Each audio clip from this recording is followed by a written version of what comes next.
Hi guys, welcome to my stitchery. I'm Shiardia Garapi and this is my sewing vlog. So come along in the sewing journey. See you later.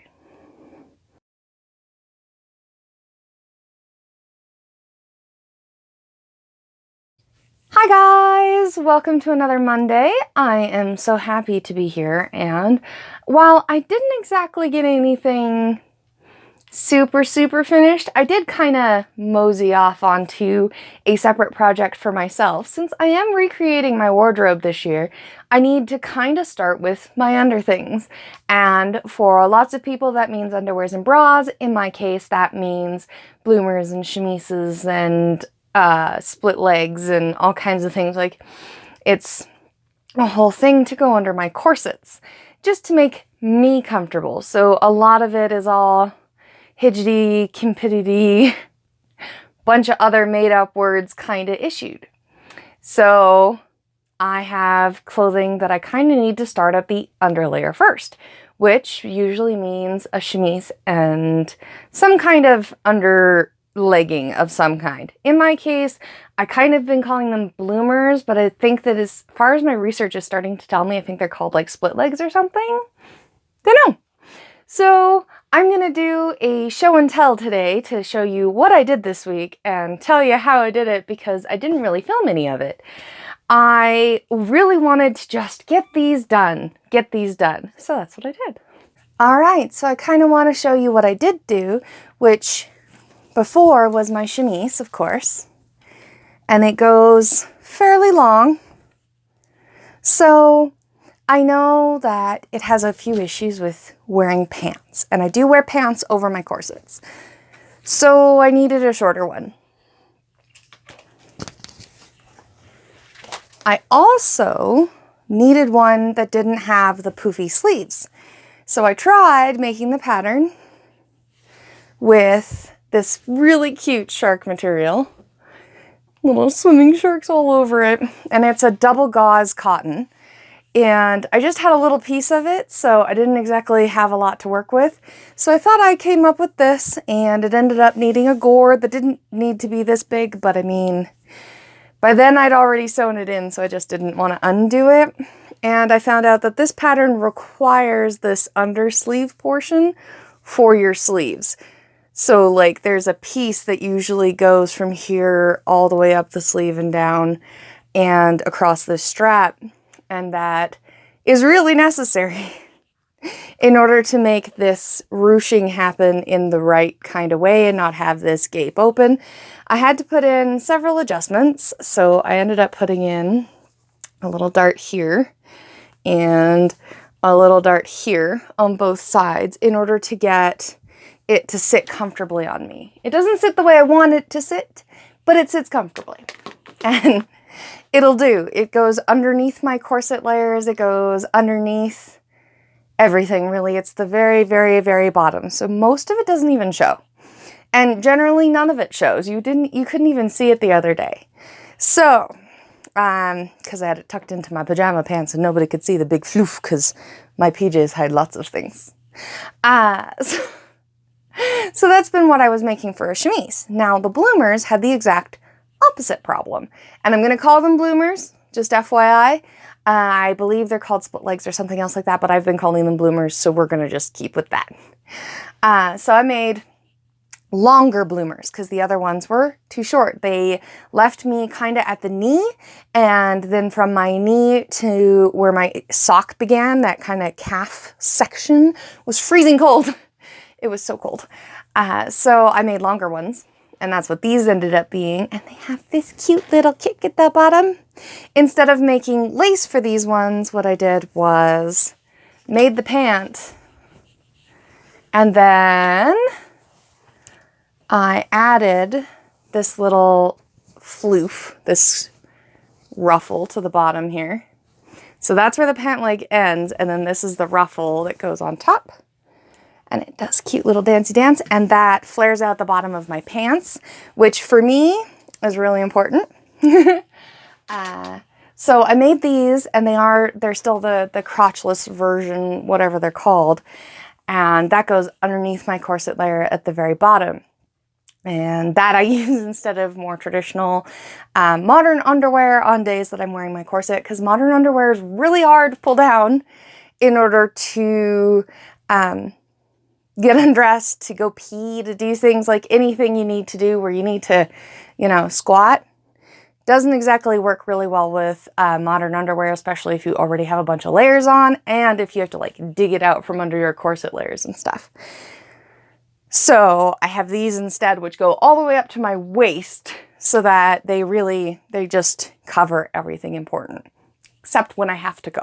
I wanted to show you what I got done kind of as our progress has been on the 3 big projects, which has been the Winter Walkaway dress, my D20, as well as my costume for my son, which kind of changed hands with something else early on, and now I've lost the list that it was with. So I wanted to show you what's been going on. I'm going to show you the hand sewing stuff first, and then we'll look at what I did for my Winter Walkaway dress, because my mannequin, Carly, has kind of suffered a bad.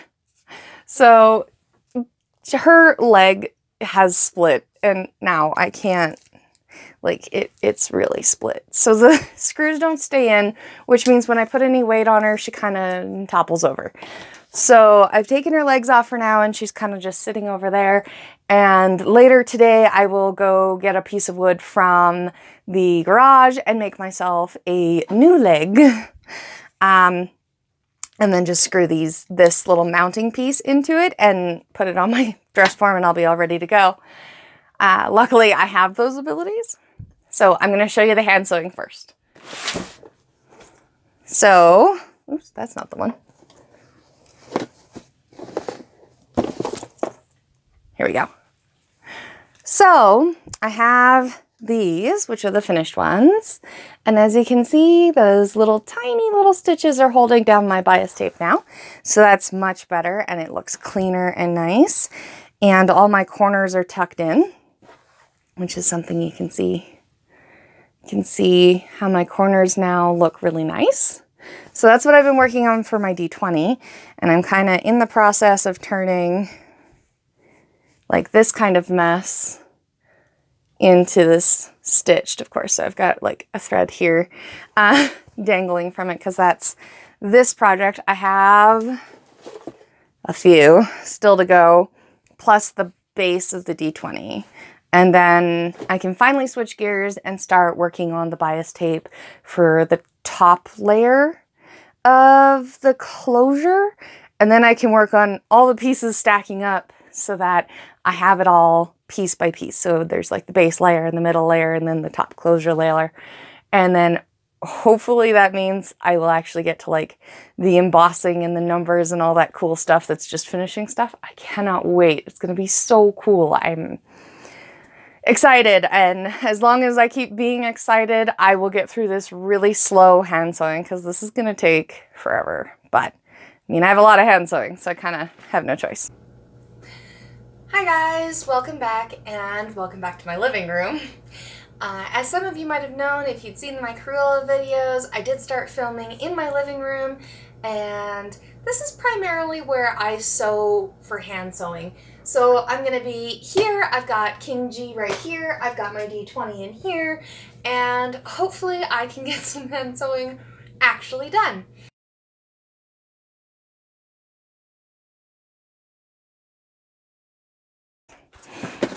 So, on to other pieces. I created this back for my King G costume for my son, which I have been very carefully doing the same, working on adding that bias tape edging, because this all had to be sewn on by hand, because these layers kind of made it impossible for my sewing machine to take, because it's a home sewer, not the Singer, which is out in the living room. As well as doing all these tips, just getting that layer all bound down so that these tips are super strong, and even if they rub on 300 things, then they still will hold together, because these will undoubtedly end up being tied up, pulled on, stretched, moved, dangled, knotted, stained, dragged through the mud. Like, I know. It's a 5-year-old costume. I know. So I have that done, and I did the same for the wings. So I had one done last week, and now I have one more wing done this week, as well as the back. And then I got started on the mask, which is where I am now.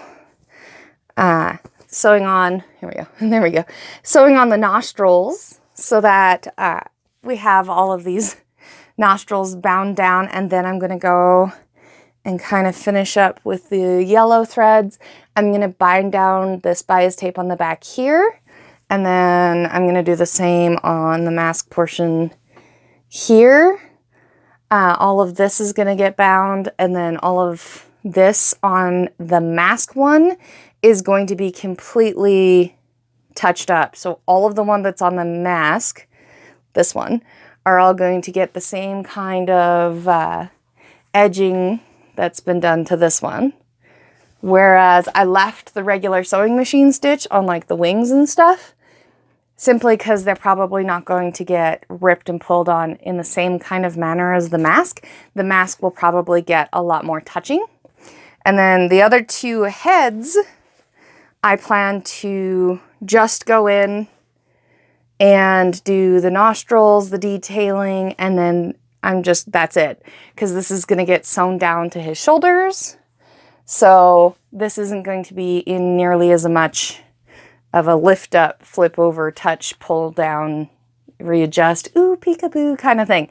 So like, I've tried to plan out all of my hand sewing extra reinforcement versus like what would be incredibly excessive for overhand sewing. Like, I know that these wings and all of these could deal with being very symmetrically sewn, so that every single piece all had the same kind of bias binding. But again, I'm going to refer to costume. So as much as I need this to be sturdy, I don't need it to be so excessively sturdy that it lasts for a millennia. I mean, the fabric will give way before the polyester thread does, so that's a thing. And then I will be sewing a band along that just on the top here so that I can connect the wings to the back, to the two heads that are on the shoulders, and then like straps and then little wrist straps so that he can put it all on. And then I've been contemplating whether or not to put an elastic band on the mask, but he doesn't really do that, but he doesn't do hoods either. It's better with a hat. So it's like, do I make hat that goes with it? I don't know. I'm still trying to test out what's going to work for my son since he's kind of weird and picky, but I want to get all the costume done and then I'll figure out whether or not it's going to be like a hood or a flap maybe that he can just plop over his head, and then maybe like a drawstring in it so that it can tighten up depending. I don't know. I would love suggestions. I really would. If you guys have an idea on how to get kids who do not like to wear masks or tight things around their head, other than hoods, I mean, other than just that, if you have an idea, let me know, because I'd be really super helped if you did. So that's what I'm doing, and hopefully I will be adding some flames, which is just going to be this red knit to the mouths of the dragons that are going to be on the shoulders, because it won't thread, so it's not going to need a lot of sewing, and I can just hand sew a bunch of little flames to their mouths and they'll be good. So I've been working on all of that for hand sewing. Now for the Winter Walkaway dress, I'm kind of going to have to show you with the jiggity jaggediness because my tripod can't follow Carly's weird movements. So bear with me. Sorry. So first of all, the easy part, which is the collar, which I have hand sewn in here. And you can just barely see some of the threads underneath, which aren't a big deal in my opinion. And then that was hand sewn into the back so that my back area looks like this. Nice, cute, neat, very, very nice. And then I was able to, well, I'll just pull this up higher. So this is the front, which is sitting sideways on my mannequin, but this is the front layer, and this has all been sewn in now. So that's all done. And then I am starting on the skirt, which is the back portion of Carly here. And I have started, did I start on this side? No, I didn't. I started on this side, yeah. So it's all hand sewn down, and now I'm just finishing the edge here to go across all of this so that I have my binding sturdily secured, and it'll be nicely cleanly finished, and it'll go all the way around. And then I have to do all of this raw edging that goes all the way around. Once I'm finished that, I will be done with the trimming. And I think I only have, I don't know, 3, 4, maybe 6, 7 meters-ish, maybe 8. But I think I needed 12 to go all the way around the goose apron. And while the goose apron was easy, I don't have a lot of this scrap left, so hopefully I don't run out too soon. So that's what I've been up to. I have hand sewed, and I have hand sewed, and I have hand sewed. And I made a quick outfit that's underneath for myself, and that I hope I will be able to wear with my corset comfortably in the future. I am going to be making them again. This next time I hope will go a little better with the chemise. But I'll let you know. Maybe even if I get my camera out, I can film some of it so I can help you guys. The pattern I have been using is a Burda pattern. I think 4782 or something like that. It's Burda 7156. And the envelope kind of sort of looks like this. The whole cheeky poo there. I don't generally really use the original pattern envelopes anymore because once you've unfolded them, they kind of don't fit. And in fact, if you look inside, there's multiple little envelopes. That's because I have all of the pieces for each one of these pieces kind of put away. So this one's the layout and the measurement pattern. This one's the bloomer or pant pattern, and etc. Like this has the corset pieces and the chemise pieces, my sleeve modifications, and all that kind of stuff. And I just kind of, I keep them in that file folder in the month that I use them. So if it's February or March, it's March now. So in February, I kept the Februaries. In January, I kept any of the patterns that I made in January. If I repeat them, I move them into the newest month, so the most recent month that I used them in. So I kind of have an idea of what I've been up to this year. I started that in December, and hopefully that will help me really get a lay on what I like to have in my wardrobe. And then I can start sorting through these boxes of patterns and getting rid of the ones that I probably either won't use, can't use, or in sizes that I refuse to try to figure out, or styles that I refuse to figure out. So I'll be going through those sometime next year, I hope. Now, I kind of wanted to talk about the upcoming month and what I wanted to do with March. So in March, I wanted to get, well, I want to get all of this done, but I know that it's going to take a little bit of time. I might actually get King G done. So in March, I want to get another overdress done. So I want to walk away from the walkaway dress. And I want to do something a little more styled to fit me. So I'm going to try this sloper pattern to make a shirt and hopefully pants that fit, or at least fit better than some of the pants that I have. Especially since now that I've gone through my entire wardrobe, I will be having to make a lot of clothes because I do not have a lot of pants that I can wear that are appropriate in their fit, as well as their styling and making me look professional. So right now I kind of just look like a happy teenager. And as much as I love that aesthetic, I also want to look like a professional teenager, you know, at 31. Yeah.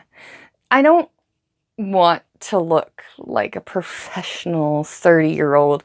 I just want to look my version of cool. So, teenage. In March, though, I just want to get a new set of clothing. So I hope to have a shirt with sleeves, a pair of pants, and a skirt. I hope, because I do need to work on an A-line skirt. The other thing is this month I am going to be working on a lot of reading. I'm going to be working on a lot of pattern testing because I have a whole bunch of little paper patterns that are for dolls and things.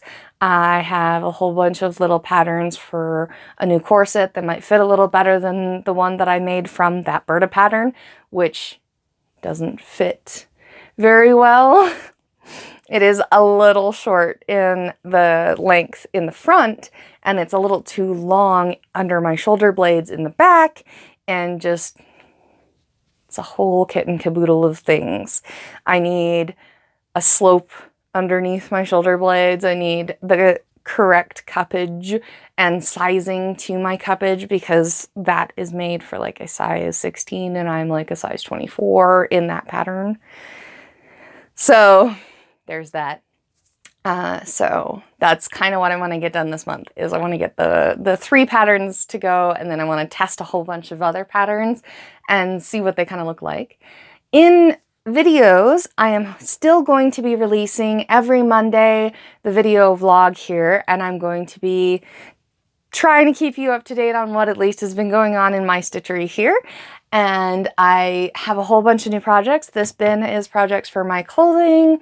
I have some more projects over there that I am trying to contemplate. I am still trying to design and make Belle's gown that I want to do, because I love Beauty and the Beast and it has been my favorite Disney movie for a really long time, but I want to make a me kind of Belle dress, which means I need a whole bunch of other things, and I need to figure out how to make the corset, and I have to make the bodice, and it's a lot of things. So I have many, many things to do to get that done, and I'm going to try to learn how to do that. I did just watch a video, so hopefully her advice will make it a little easier for me to at least plan that out. And then maybe I'll show you guys as I go. I do hope to show you that one step by step, because that's going to be an enormous project and I hope it looks so pretty. So I'll show you my trials and tribulations through that. But that's a video way in the future. For March, I am still working on getting through all of my wardrobe footage. I did film over 20 hours of footage, so I'm having to sort through all of it. I didn't realize that 20 hours of footage took so long to go through, but it does. So, oops. I've been working on that, and I hope to have that out by the end of this month. I also hope to have the witchy hat out by the end of this month as well. So those are the 2 videos I'm hoping to get done for this month, and then next month we will figure out new things. It'll be April, so Easter, probably? I don't know. We'll figure it out as we go. So hopefully my busy month inspires you to at least have something in your wardrobe that fits you, because why not?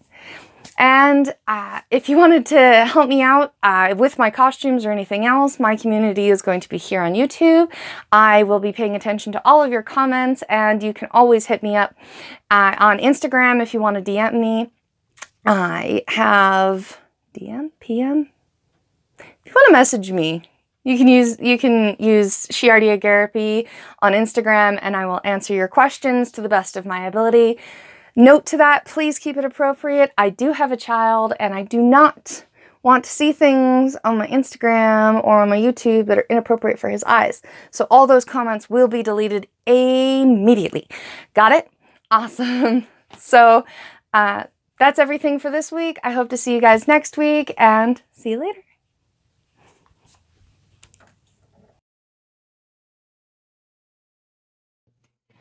And we're gonna do it one more time.